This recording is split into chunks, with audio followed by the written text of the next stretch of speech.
Art ng bersikulo. Sagradong tahan mga pluma, hantungan sa mga pumanaw na akda, panaginip. Hindi ako magaling kumabisado, inaamin ko.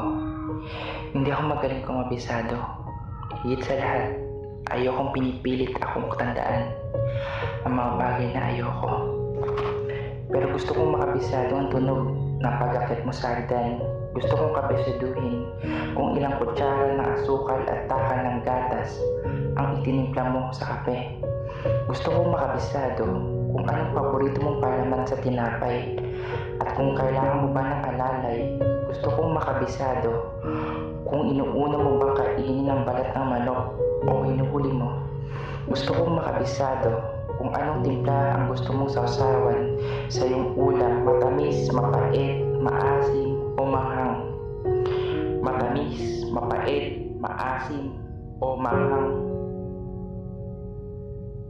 Gusto kong makabisado kung paano minumulat ang mga mata matapos magising sa mahabang panaginip.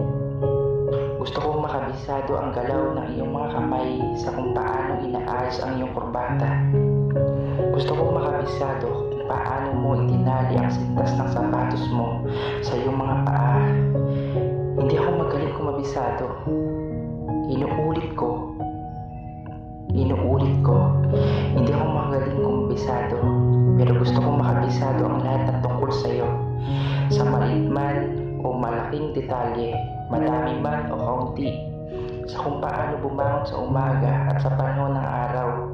Lahat ng iyong ginawa sa umpisa at ang iyong hiling kapag tapos na, importante man o walang kahulugan, mahalaga, ito'y aking malaman.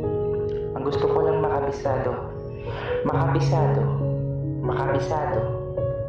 At sa huling beses na uulitin ko, hindi ako magaling kumabisado, pero kakabisaduhin ko ang hugis ng iyong mukha, ang maitim at mahabang pilik mata, ang ngiti sa iyong labi, ang tunog ng hininga kapag ika'y katabi.